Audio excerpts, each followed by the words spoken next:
In the legendary story of the Ring of Gyges, we meet Gyges, a shepherd who discovers a magical ring with the ability to invisibility.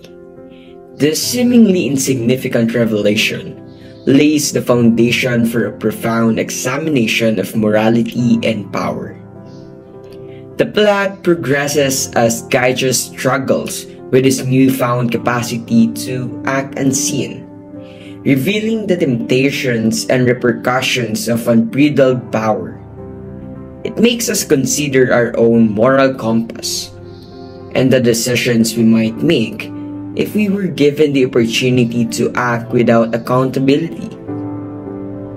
It challenges us to consider the impact of power on our own decisions, and underscores the importance of maintaining a sense of justice, even when faced with the allure of impunity. In essence, it's an ageless lesson about the choices we make when entrusted with authority and the enduring pursuit of justice. The Ring of Gyges is more than just a narrative about a magical ring. It's a mirror that reflects our own ethical issues. As a thinking exercise to investigate the nature of justice, Plato begins with the Ring of Gyges, a tale. Anybody, even a just person, according to Glaucon, would act unjustly if they could do so without suffering consequences. The ring represents the allure of unbridled power and notion that people may act immorally when they think they can avoid responsibility. The Republic's exploration of justice and morality, wherein Plato addresses the notion of the philosopher king and the notion that genuine justice can only be discovered in the balance of a person's soul, begins with the Ring of Gyges. The allegory continues to be an important ethical and philosophical idea, provoking debates on morality, the social compact, and the effects of unchecked authority. The Ring of Gyges is a concept that originates from the Book 2 of Plato's Republic, written in the 4th century BCE. In the Republic, the philosopher Glaucon tells a story about a shepherd named Gyges, who discovers a magical ring that grants invisibility when turned. Gyges uses the power of invisibility to seduce the queen, kill the king, and take over the kingdom.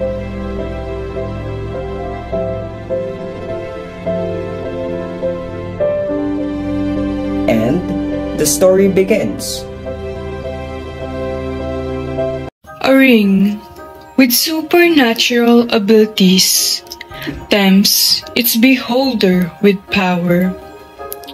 But there are no hobbits, dwarves, or valkyries in this tale. In fact, the legend of the Ring of Gyges appeared long before those characters were ever committed to paper.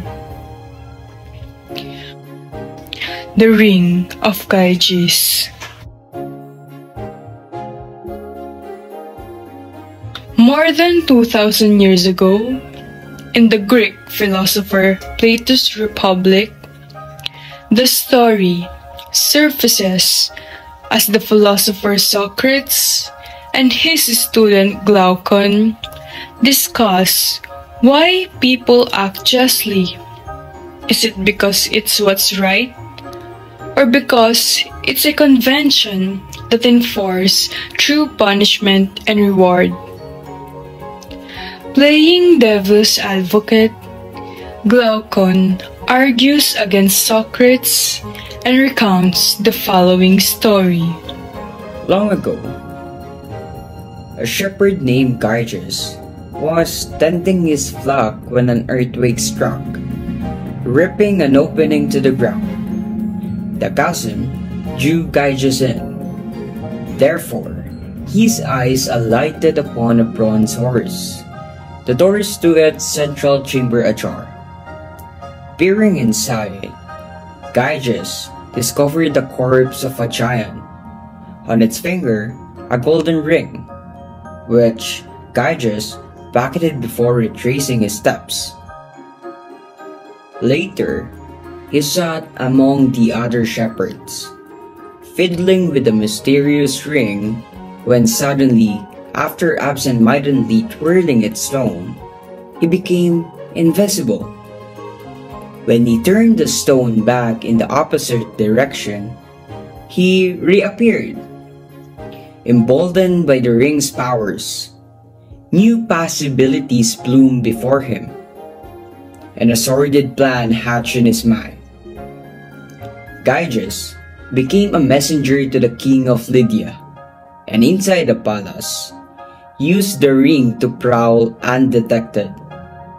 He seduced the queen and convinced her to betray her husband, and soon Gyges, once a humble shepherd, had murdered the monarch and claimed the kingdom. Glaucon tells this story to illustrate how people can apparently benefit by acting unjustly. After all, wouldn't any rational person act like Gyges if presented the opportunity to get what they desired without any consequences? Exploring this argument, Glaucon breaks all good things into three classes. The first kinds, we desire for their own sake, like the experience of harmless pleasure. The second, we want only for the value they bring, though they may be onerous, like exercise or medicine. The third class comprises things we desire for their own sake and the value they offer, like knowledge and help. Glaucon argues that justice belongs to the second class of good.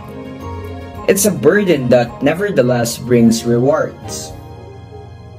The only reason anyone conducts themselves virtuously, he reasons, is due to external influences.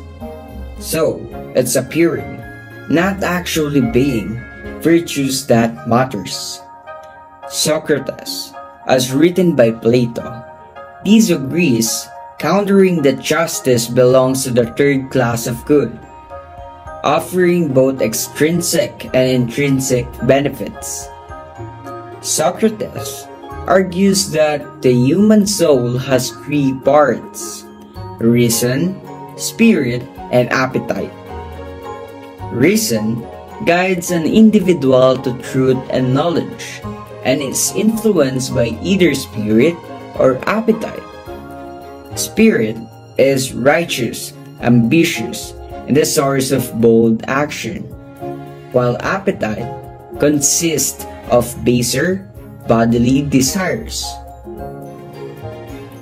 To Socrates, the philosopher is led by reason, and their spirits keeps their appetite in check, making them the most just and the happiest, even without consequences for self-serving wrongdoings.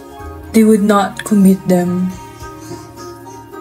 Meanwhile, the tyrant succumbs to appetite and act unjustly. So while Gyges may have attained power and wealth, Socrates implies that his soul would be in disharmony. He'd be enslaved to his own base desires rather than guided by reasons, and would not truly be happy. Before Plato penned this discussion, philosophers similarly reasoned that by simply acting justly, one also benefits oneself. Afterwards, modern Western philosophers voice varying beliefs. Thomas Hobbes for instance, argued that the state of nature is violent and selfish. Justice, therefore, is imposed by authority.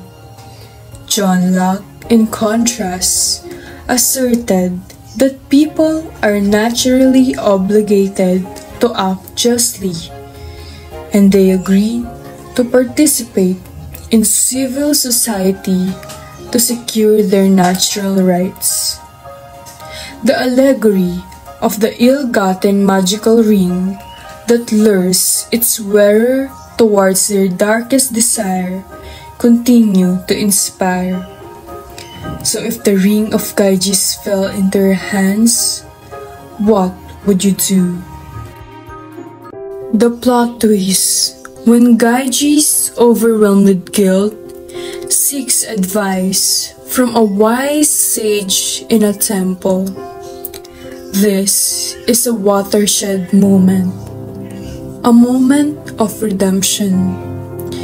Gyges returns to his village, intending to atone for his mistakes and live a more equitable life. Gyges, now humbler, finds wisdom in a simpler, virtuous life. In essence, the ring of Gyges serves as a timeless reminder to reflect on our choices, consider the consequences of unchecked desires, and seek redemptions through the pursuit of justice. Gyges struggles to right the wrongs he has perpetrated as he faces the consequences of his deeds in the past. The story concludes not with the triumph of wickedness, but with the peaceful use of a sunset, suggesting a new beginning. The timeless message of the Ring of Gyges is a mirror reflecting our underlying battles with power, morality, and accountability. It's a cautionary tale about the temptation of unconstrained authority and the risk of moral compromise when one believes they may act without consequences. At its core, the novel argues us to pause and think how we will deal with the ethical quandaries presented by absolute power.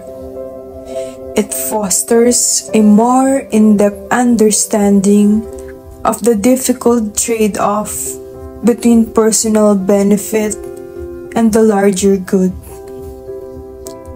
When confronted with the repercussions of our actions, the Ring of Gyges invites us not only to reject the allure of unbridled power, but also to seek forgiveness and justice. It is, in essence, a call to establish an internal moral compass that guides us through the labyrinth of power and its moral complexities.